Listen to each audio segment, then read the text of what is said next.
Choice brothers వివాహాలు మరియు పండుగ వేడుకలకు సరికొత్త డిజైన్స్ తో అద్భుతమైన కలెక్షన్. ప్రీ వెడ్డింగ్ షో ఇది సెలెక్ట్ చేసుకోవడానికి రీజన్ ఏంటి తెలుసుకోవచ్చా? అంటే రెగ్యులర్గా కథలు చాలా వింటాం. అంటే తెలిసిన వాళ్ళు, కొత్త వాళ్ళు మెయిల్లో, తర్వాత ఇన్ పర్సన్ వచ్చి చెప్తూ ఉంటారు. కానీ కొన్ని కథలే మనకి గుర్తుంటాయి. వాళ్ళు వెళ్ళిపోయిన తర్వాత కూడా దాని గురించి ఆలోచిస్తాము. చాలా మంది కామెడీ సబ్జెక్ట్స్ అని చెప్తారు. వాళ్ళు నవ్వరు, నేను నవ్వను. సీరియస్గా మొత్తం నేరేషన్ అయిపోయిన తర్వాత అవును ఇతను కామెడీ సినిమా అన్నాడు కదా, ఎక్కడ నవ్వలేదు ఏంటి అనిపిస్తుంది. పోనీ నేరేషన్ వీక్ ఉందేమని చెప్పేసి స్క్రిప్ట్ తెప్పించుకుంటాం. అప్పుడు కూడా చదివినప్పుడు కూడా ఎక్కడ నవ్వు రాదు. కానీ ప్రీ వెడ్డింగ్ షో ఒకటి ఏంటంటే, ఒక ఫ్రెండ్ సజెస్ట్ చేశాడు.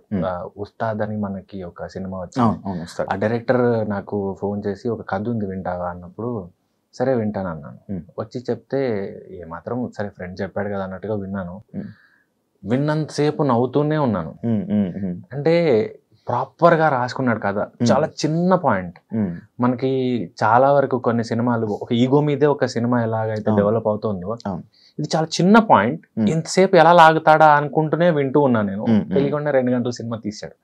సో బాగా ఎంజాయ్ చేసిన ఆ ఇయర్ లో, లాస్ట్ ఇయర్ నేరేషన్ అయింది. ఆ ఇయర్ లో బెస్ట్ స్క్రిప్ట్స్ లో ఇది ఒకటి. అంటే మీరు అంటే బేసిక్గా నేను క్వశ్చన్ అడగడానికి రీజన్, తిరువీర్ గారు ఒక స్టోరీని ఎంచుకున్నారంటే అది కొంచెం కొత్తగా యూనిక్గా ఉంటుంది. అంటే ఒక్కొక్క హీరోకి ఒక్కొక్క స్టైల్ ఎలా అయితే కథలు సూట్ అవుతుందో మీకు బాగా అది యాప్ట్ అయింది. అంటే ఇంకొకటి, అక్కడ డైలాగులు విని అది శ్రీకాకుళం అని చెప్పక్కర్లా, ఆ ఫోటోగ్రఫీ, ఆ స్టైల్, ఆ ట్రైలర్ చూస్తున్నప్పుడు నాకు అనిపించింది అది ఏంటరా మా ఊర్లో నాది శ్రీకాకుళం అనమాట, ఏంటరా మన దగ్గర కూడా బిహేవ్ చేసినట్టు చేస్తున్నారు అన్నట్టు ఆ కథ నాకు అలా అర్థం. ఇప్పుడు తిరుపతి నుంచి తిరువీరికి మారడానికి రీజన్ 2 రీజన్స్ అండి. ఒకటి, తిరుపతి అన్నది స్క్రీన్ నేమ్ కాకుండా ఏదైనా పెట్టుకుందాము అనిపించినప్పుడు తిరు అని పెట్టుకుంటే అందరికి డౌట్లు వస్తాయి. తిరు అనే పెట్టుకున్నాడంటే తోక ఏదో ఉండుంటుంది, ముందేదో ఉండుంటుంది, ఏదో దాచి పెడుతున్నాడు అనే క్యూరియాసిటీ వస్తుంది.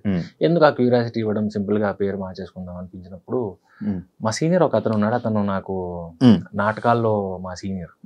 అతని పేరు రఘువీర్. సో అది చాలా ఇంట్రెస్టింగ్ గా అనిపించింది అతని పేరు, సమ్ నార్త్ ఇండియన్ పేరు లాగా. అతను అంటే నాకు బాగా ఇష్టం. అతని పర్ఫార్మెన్స్ కానీ, అతని డైరెక్షన్ కానీ, place. So out of gratitude ఇది వీర్ పెట్టుకుందామా అని థాట్ వచ్చింది. తిరుకు వీర్ యాడ్ చేద్దామా అని, గ్రాటిట్యూడ్. సో అది నేచర్ అంటారు కదా, అది ఎలా కనెక్ట్ చేసిందంటే మా అమ్మ పేరు వీరమ్మ. సో గురువు మదర్ 2 కలిసి తిరువీర్ అయిపోయింది అది. అంటే నార్మల్గా యాక్టర్స్ అందరూ మనకు పెట్టిన పేరు కాకుండా మార్చేసుకుంటా ఉంటారు. పేరు తిరు పేరెంట్స్ పెట్టారు కదా, అది తీయాలనిపించలేదు నాకు. సో వీర్ యాడ్ చేయాల్సి వచ్చింది అంతే. ఇప్పుడు మీరు 2009 to 2011 వరకు ఈ నాటకాలు కోర్స్ చేశారా? ఎందుకు చేయడానికి రీజన్ ఏమైనా ఉందా? ఏమీ లేదు, ఫిల్మ్ స్కూల్కి వెళ్ళే పరిస్థితి లేదు కాబట్టి ఎక్కడ నేర్చుకోవచ్చు అనిపించినప్పుడు ప్రైవేట్ స్కూల్ ఇన్స్టిట్యూట్స్కి వెళ్ళే పరిస్థితి లేదు కాబట్టి ఎలాగో నాది అప్పటికి డిగ్రీ అయిపోయింది. సో ఆ క్వాలిఫికేషన్ మీద మనం MA ఒక పోస్ట్ గ్రాడ్యుయేషన్ అయిపోయినట్టు ఉంటుంది. అట్ ది సేమ్ టైం నేను నేర్చుకోవాలనుకున్న యాక్టింగ్ కూడా నేర్చుకోవచ్చు అనేసి అలా జాయిన్ అయిపోయాను. డ్రామా జూనియర్స్లో మీరు వచ్చిన పిల్లలకి యాక్టింగ్ నేర్పడం కానీ ఇదంతా చేశారంట. జాబ్ ఆపర్చునిటీ కోసం వెళ్ళారా, లేకపోతే ఇండస్ట్రీలోకి అది ఒక అడుగు పెట్టారని ఏమన్నా? లేదండి, నేను థియేటర్ ఆర్ట్స్ అయిపోయిన తర్వాత చిల్డ్రన్ థియేటర్ చేసేవాడిని ప్యారలల్లీ. సో పిల్లలతో వర్క్ చేసిన అనుభవం ఉంది. సో వాళ్ళకి పర్ఫార్మెన్స్ నేర్పించడం కానీ, వాళ్ళు తీసుకెళ్ళి పర్ఫార్మెన్స్ చేయించడం కానీ, ఇవి అలవాటు ఉన్న పనులు. సో సర్వైవల్ కోసమే స్టార్ట్ చేశాను నేను. అంటే స్ట్రగ్లర్గా ఉన్నప్పుడు సర్వైవల్ కూడా ఇంపార్టెంట్. సో బతికుంటేనే సినిమా. సో బతికుండడానికి అది హెల్ప్ చేసింది డ్రామా జూనియర్స్. సో సర్వైవల్కి పిల్లలకి నేర్పించేవాడిని. నచ్చినా నచ్చిపోయినా end of the day rent కట్టాలి, తినాలి, ఇవన్నీ అవసరాలు ఉంటాయి కాబట్టి దానికోసం డ్రామా జూనియర్స్ చేశాను. అంటే మిమ్మల్ని మీరు ఒక యాక్టర్గా జనాలు యాక్సెప్ట్ చేయాలంటే చాలా కష్టపడాల్సి వస్తుంది. ఎందుకంటే మనం చాలామంది యాక్టర్స్ని చూస్తున్నాము, ఇది ఒక గ్లామరస్ ఫీల్డ్ కానీ, అండ్ ఇలా ఉండాలి అలా ఉండాలని డిసైడ్ అయిపోయిన జనం తెలుగు, ఇలా ఉంటేనే యాక్టర్, ఇలా ఉంటేనే ఎంటర్టైనర్ అని ఫిక్స్ అయిపోయిన జనాలు ఉన్నారు.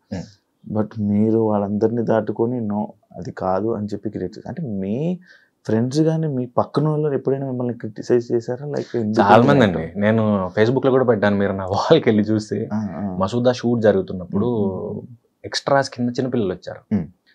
ఆ పిల్లోడు మీరు డ్రైవరా అని అడిగాడు. కాదురా బాబు అంటే మీరు డ్రైవరే అయి ఉంటారు అన్నాడు. పక్కన వచ్చి కాదురా ఆయన హీరో అంటే హీరో అంటే ఇలా ఉంటారా, పక్కన గొడుగు పట్టుకుని ఒక ఆయన ఉంటాడు, లేకపోతే గ్లామరస్గా ఉంటారు, మంచి బట్టలు ఉంటాయి. సో క్యారెక్టర్ అలా ఉంది. సో వాడికి ఈవెన్ నేను మసూదా షూట్ చేసినప్పుడైతే నేను చాలా వరకు ఇన్స్టా స్టోరీ కానీ వాట్సాప్ స్టోరీ కానీ పెట్టేవాడిని. నేను ఎక్కిన క్యాబ్ అతను అడిగేవాడు మీ సినిమాలో హీరో ఎవరని. మేము వెళ్ళిన గోల్కొండ అదేంటి గండికోటలో షూట్ చేసాం. అక్కడ షాప్ ఆవిడ అడిగింది, నేను షాప్లో ఏదో కొనుక్కోవడానికి వెళ్తే ఎవరండి అక్కడ హీరో అని. అండ్ ఎస్ఆర్ నగర్ లో షూట్ చేస్తున్నాం హాస్పిటల్, అక్కడ ఊడ్చే ఆవిడ అడిగింది ఎవరండి ఈ సినిమాలో హీరో అని. సో ఇదంతా ఇప్పటికే అవుతుంది. అందుకు నేను రీసెంట్ గా ఇప్పుడు పాపం ప్రతాపం సినిమా చేశాను, రామచంద్రాపురంలో షూట్ చేశాం. నేను ఎయిర్పోర్ట్ లో నన్ను ఎవరైతే పిక్ చేసుకోవడానికి వచ్చాడో ఎవరండి హీరో అని అడిగాడు. అది అవుతూనే ఉంటుంది, అది కామన్. నవ్వు వస్తుంది. అంటే బాధ బిగినింగ్ లో బాధేసింది. అంటే వెరీ బిగినింగ్ అంటే అదేంటి ఎవరు నన్ను గుర్తించారేంటి అని, అంటే హీరోగా చేస్తున్నాను కదా గుర్తించారేంటి అని. హీరో అవుదాం అనుకుని నేను ఎప్పుడు అనుకోలేదు కాబట్టి తర్వాత ఆ కొద్ది 2-3 సార్లు అనిపించి ఉంటుంది. నేను యాక్టర్ అవుదాం అనుకున్నాను. యాక్టర్ గా నాకు పని ఇచ్చేది డైరెక్టర్స్, ప్రొడ్యూసర్స్. సో వీళ్ళకి నేను తెలుసు, ఆడియన్స్ కి తెలడానికి మేబీ ఇంకా టైం పడుతుందేమో. అంటే ప్రతి ఇంటికి నా మొహం వెళ్ళడానికి ఇంకా మేబీ ఇంకా ఒక ప్రాపర్ ఫిల్మ్ ఏమో అవసరమేమో నాకు తెలియదు. సో ఇప్పటికీ అడుగుతారు, అది నాకేం నవ్వు వస్తుంది అంతే. నేను ఇంకా ఎంజాయ్ చేస్తాను. ఎవరు హీరో అంటే వస్తున్నాడండి, పక్కన ఉన్నాడండి, క్యారవెన్ లో ఉన్నాడండి, ఆన్సర్స్ చెప్పేటప్పుడు వాళ్ళకి సరదాగా చెప్పుకోవడం అలా చెప్తాను. మీరు ఏవైనా కథల కోసం మీకు మీరు మార్చుకోవడానికి కానీ లేకపోతే ప్రాక్టీస్ కానీ అలాంటివి ఏమైనా చేస్తారా? కొన్ని సార్లు అవసరం అవుతుందండి, హోంవర్కే. అంటే ఒక్కొక్క డైరెక్టర్ ఒక్కోలా చూస్తారు మనని.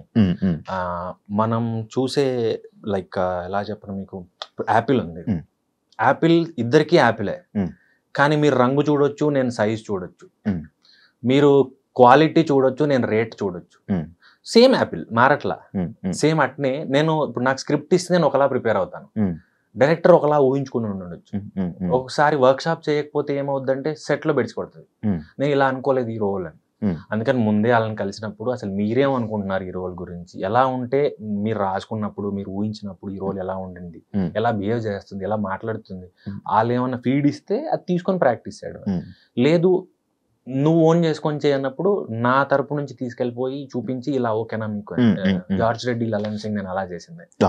జీవనాన్ని నాకు ఎప్పుడు ఇలా చేయని చెప్పలా, నువ్వేమనుకుంటున్నావో రా అని చెప్పారు. సో ఎందుకంటే ఆ క్యారెక్టర్ ఫోటో కూడా ఎక్కడ లేదు ఇంటర్నెట్ లో, కానీ ఇక్కడ నేను పర్ఫామ్ చేసిన రోల్.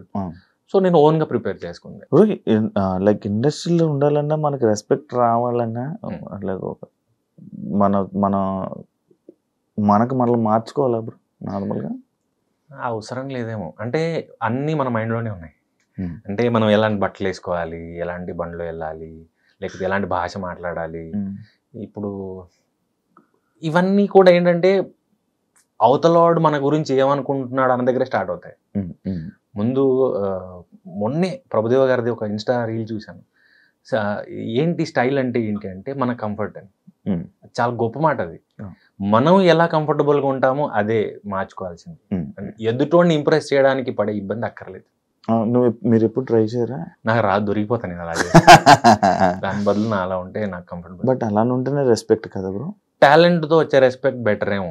అంటే యాటిట్యూడ్తోనో లేకపోతే మనం వాడే వెహికల్తోనో లేకపోతే వేసుకునే బట్టలతోనో ఇచ్చేదానికంటే మేబీ మనం ఏం చేస్తాము, మనం వాళ్ళు అడిగేది, వాళ్ళ పర్ఫార్మెన్స్ ఎక్స్పెక్ట్ చేసేది, వాళ్ళు మనం ఎలా చూడాలనుకుంటున్నారు రోల్లో, అది ఇచ్చేది మోర్ సాటిస్ఫైయింగ్ ఉంటుందేమో. మీరు లీడ్ రోల్కి ఎక్కువ ప్రిఫరెన్స్ ఇస్తారా బ్రో? రోల్కి ప్రిఫరెన్స్ ఇస్తా. అంటే థియేటర్ నుంచి వచ్చినప్పుడు కూడా యాక్టర్ అవుదాం అనుకున్నాను తప్పితే హీరో అవుదామని నేను ఎప్పుడు అనుకోవాలి. అండ్ ప్రాసెస్లో వాళ్ళు నన్ను హీరో చేశారు తప్పితే నేను ఎప్పుడు హీరోగా ఆడిషన్ కూడా ఎవరికి ఇలా. ఫోటోలు పట్టుకొని తిరిగిన రోజుల నుంచి మెయిల్లు వాట్సాప్లకి ప్రోగ్రెస్ వచ్చిన తర్వాత కూడా రోల్ అనుకున్నాను తప్పితే హీరో అని నేను ఎప్పుడు అనుకోవాలి. ఇంట్రెస్టింగ్ రోల్ ఉంటే ఇప్పుడు కూడా డెఫినెట్గా అంతే హ్యాపీ చేస్తా. కానీ ప్రాబ్లం ఎక్కడ వస్తుందంటే